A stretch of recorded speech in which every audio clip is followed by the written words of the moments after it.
What's going on, guys? It's Jimmy here. Welcome to our daily show. We discuss everything you need to know about and what's going on here in our country on a daily basis.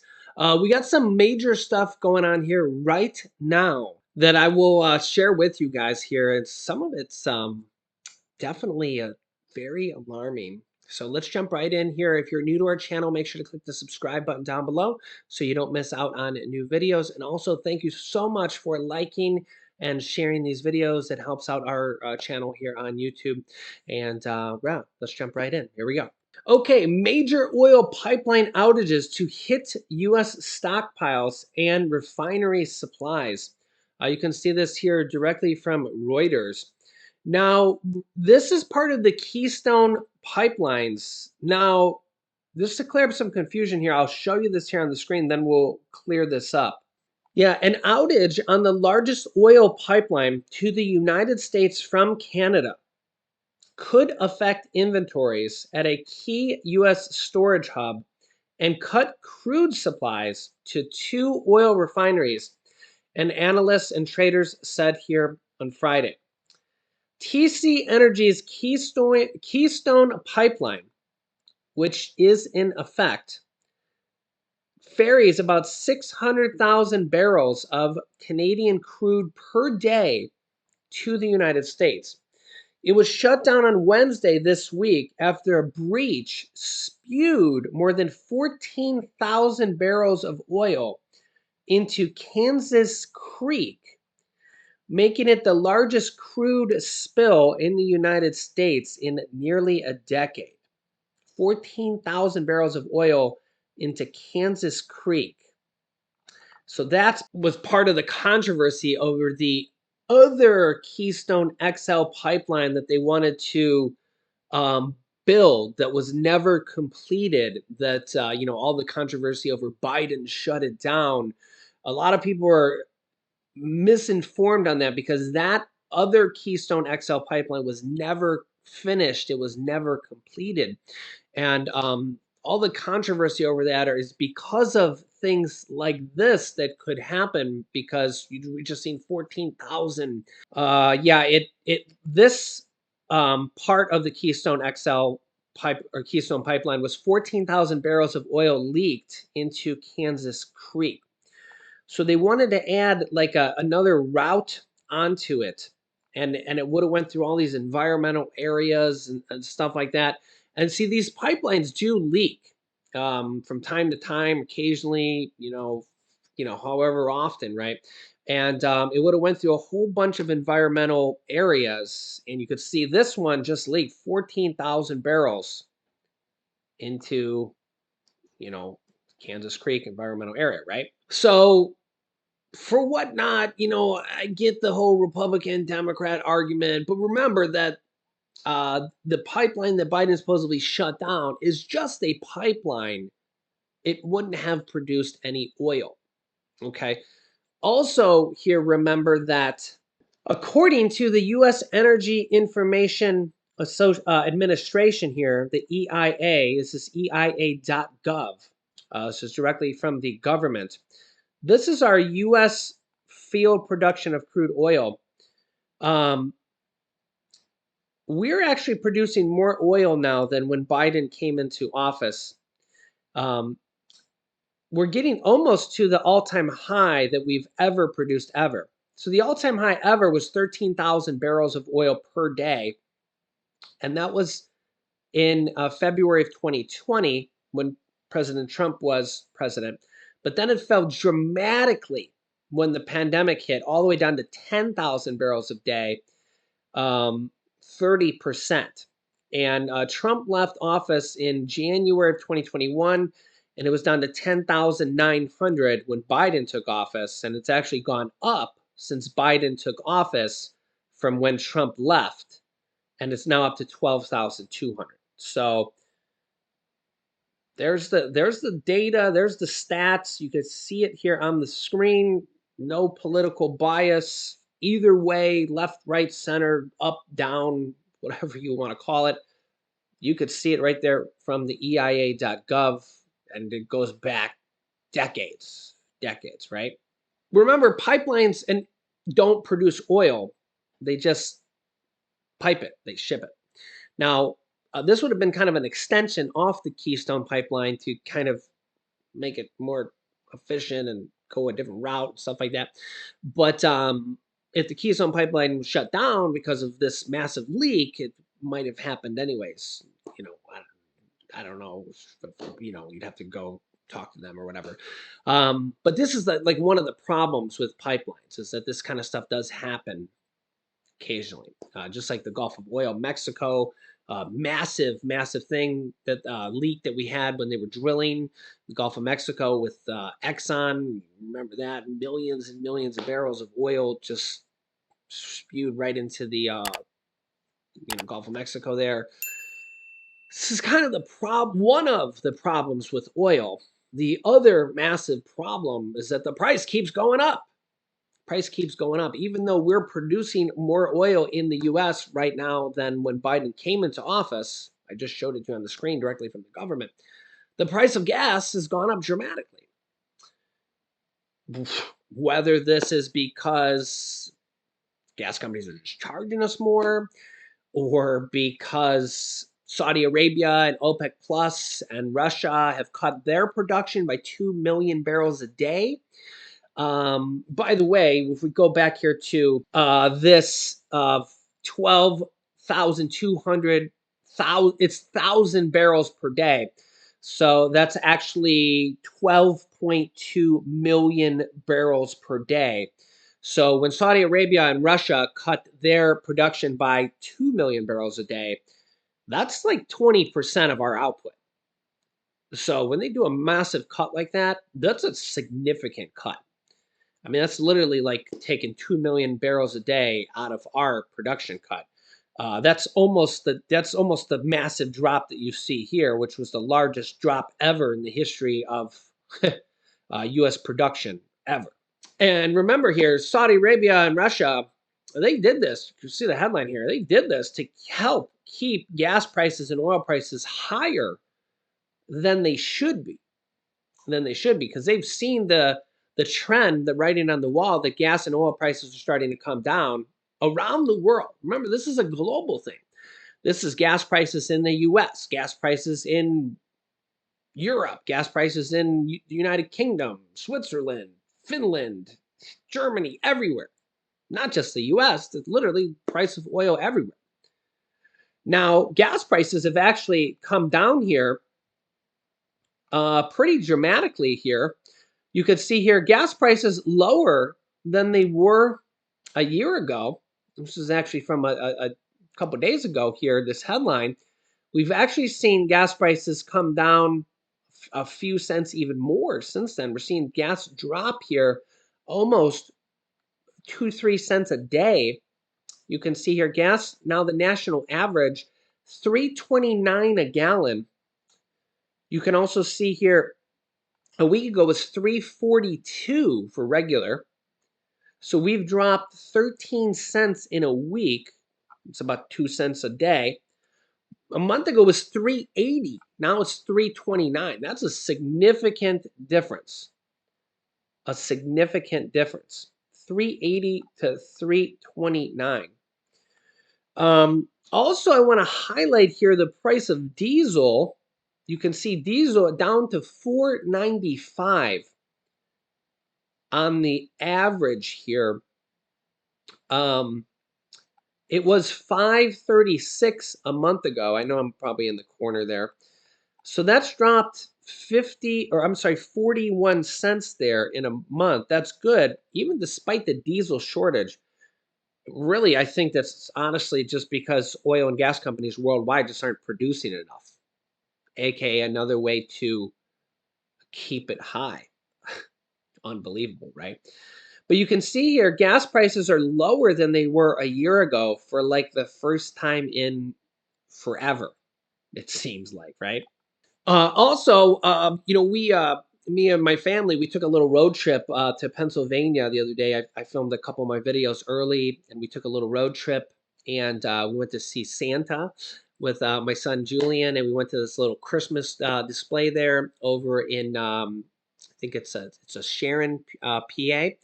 Sharon, Pennsylvania, and in Hermitage, PA. There's a store called the Cranex there, and there's also a world famous chocolate factory there called Daffin's Candy there. Yeah, so we got to see Santa, and we got to see these like Christmas light displays and stuff. It was really cool. But along the way, and I don't recall the specifics here, but we were driving. Gas in Pennsylvania is like literally like $1 more than Ohio, because of state taxes. It's crazy. It's crazy. And this just kind of shows you here how you know difficult different states can be, and who knows why the politics of different states can happen along the way. But I seen, and I think it was in Ohio, the price of diesel was literally double the price of gas. Literally double the price of gas. And I don't remember the exact numbers of what it was at that station versus this station, but it was diesel was double the price of gas, or just about double, maybe a few cents off or something like that. And I'm thinking this is absolutely ridiculous. And listen, I don't have a diesel car or truck or anything, but I'm thinking that is why food is so expensive and everything you go to buy at the store is so expensive. This is also the reason why natural gas or electricity, I mean, is so expensive because that's part of the reason why. Because they use natural gas and diesel is kind of factored into there as well, and all these different fuels are being used to power homes for the electric grid. It's part of the reason why electricity is up like 15% on average, or in some cases even higher, up to 30%. Is because of these fuels. Because of these fuels. So thank God we're seeing them come down a little bit. But here's the problem: like any little thing happens, and they're like, "Oh, the Keystone Pipeline, it just leaked 14,000 gallons of barrels of oil into a creek. Oh, sorry about the creek. Now we're gonna have to raise the price on this, that, or the other thing." Or oh, the refineries in California have a maintenance issue. We're gonna have to raise the price on Californians by $1.50 for the next month. Sorry, guys. Or oh, here comes a hurricane in the Gulf of Mexico. Sorry, guys, we're gonna have to raise the price again for the next month or two. Sorry. You know, this is just like another reminder that like we need to, as a country, keep building more diversity with our power grid, more solar, more hydro, more wind power, more nuclear. They're not building that much nuclear. I looked into it. I guess the reason is because the permitting just takes years, and the building. It's like it's a good power source once they have it up and running.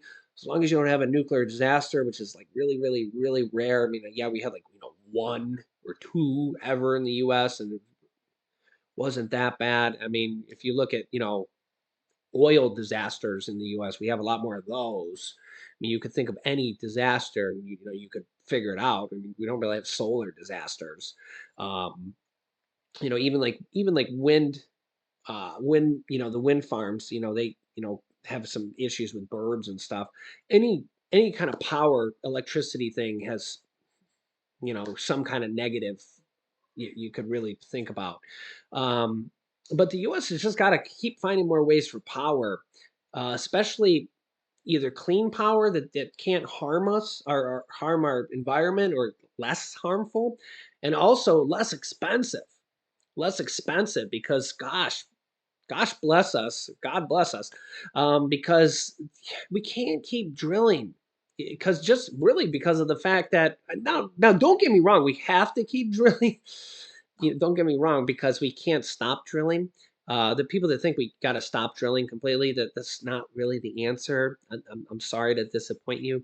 Um, we have to keep drilling because we're dependent on it. But on the other hand, we need to like not be dependent on it, in the fact that we got to keep supplementing ourselves with like even states like Texas.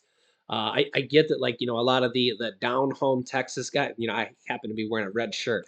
Even the red people of Texas. The down home Republicans of Texas might not know there's actually a lot of solar and wind power in Texas. And of course, like when the grid goes down in Texas, they'll blame it on the solar or the wind. But the reality of it is that that actually provides a lot of their power for Texas. You can't blame it on them. Oh, it wasn't sunny today, or oh, the wind wasn't good today. That's just a share of the power. It's just a share of the power. Just like you can't, always blame it on whatever because that's already factored into how much power it produces. They know it's not going to be windy every day, and they know that the sun goes down every night. That's already factored into the power production. It's already factored in. They already know that. Okay, that's all part of the equation. Okay. They also got to factor in that the price of gas and oil and natural gas and diesel goes up and up and up and up in price every year. Remember, when I was in high school, the price of gas was less than $1. Now it's, 3 plus. It was literally just 4 plus or even 5 plus. So what's it going to be in 10 more years or 20 more years? Is it going to be 6, 7, 8, 10? And some of you Californians are like, Jimmy, it literally is $6 or $7, or it was 7 or 8. So like this is the problem with gas and oil and natural gas and all this stuff, right? Is that it keeps getting more and more and more expensive. Where are we're gonna be talking about this in 20, it's gonna be 2023 here. We're gonna be talking about this in 2025, and what's the price of gas gonna be then? And then you guys are gonna be like, wow, yeah, I mean we like gas and oil, but we don't like paying for it. So here's the thing: it's like you build a solar field or you build a wind field, and guess what? You build it now, and you don't pay anything else ever again. You have a little bit of maintenance, right? But I mean, think about how much maintenance an oil field has with all the workers that are constantly drilling out of it every day. And you take the oil and you just burn it, and then it's gone. And then guess what? You got to go back in the ground and get all that oil out of it again, and then burn it. I mean, that's like way more maintenance than like a solar field, which is once you put it up, there's nothing to do but have a few guys there just making sure it's okay. There's no cost going forward. It just like literally every day when the sun comes out, it gets whatever power it gets for that day, and then here's your power. You know, and you look at California, which is having drought again, which is like a problem. You can see this like here in California. California to install solar panels over canals to fight drought and also get power. These solar over canals in California, they said literally can provide enough power if they put this over all the canals in California for, let me see here. Okay, they cited here that it shows that covering all of the approximately 4,000 miles of public water delivery system in the state with solar panels could save an estimated 63 billion gallons of water annually because the water won't evaporate as much. And California is literally under a drought warning again this year for multiple years in a row. So putting these panels over these waterways will literally save the state, and this can be done in other states too, guys. It's not just California. Will save the state billions of gallons of water instead of letting it evaporate. And it makes the solar more effective because the sun like bounces off the water and hits the solar panel from the top and the bottom. So it makes the photovoltaic solar panels more efficient, believe it or not. And get this, according to the study, it can generate 13 gigawatts of solar power. The panels would generate each year would equal about 1/6 of the state's current installed capacity. I read on another website that it was if they had it installed on all of their waterways and it was up and fully functional, it could provide enough electricity to power like 75% of the state. So these are the type of things that should be no-brainers and they need to be building right now. Because California and Texas both have power issues. California also has water issues, and who knows what other states have water issues as well. Texas has power issues as well. These are just smart things that we can do to help alleviate our dependency on oil, gas, natural gas, because I get it. Like we all, like some people like the idea of like drill, baby, drill. And I get it. We're actually producing more oil than when Biden came in. I showed you guys the graphs. Um, but the thing is that, even as we're producing more oil here now than when Biden came into office, the price of gas is still going up. So this is the problem here is that where are we going to be in 5 more years or 10 more years, 15 more years? Gas, the price of gas, natural gas, diesel, all getting ridiculous. So, especially the government needs to start using less gas, oil, and diesel so the Americans, when we have to fill up our tanks, fill up our homes, fill up our electricity, which uses the grid uses a lot of gas in the background and it ends up raising our electricity costs. We got to be less dependent on this stuff because it's raising the price of everything. It's raising the price of our food. It's raising the price of our goods. Anything you buy at the store has a shipping charge built in, transportation charges built in. All this is costing us more money because the price of diesel is sky high. So let me know your thoughts here. Um, it's just all getting out of control. It's all getting out of control. So I'll keep you up to date here with everything going on here in our country on a daily basis. Make sure to subscribe down below to our YouTube channel. It's completely free to do so. New videos come out here every day at 10 a.m., 3 p.m., and 8 p.m. Eastern Standard Time. Thanks so much for liking and sharing these videos. You can click here to watch my newest video next. And the House of Representatives just passed a major bill and also wants to pass checks for millions of Americans here up to $3,000. You can see that video here by clicking here. So click on one of those videos next. Thanks for watching, guys, and I'll see you in the next video.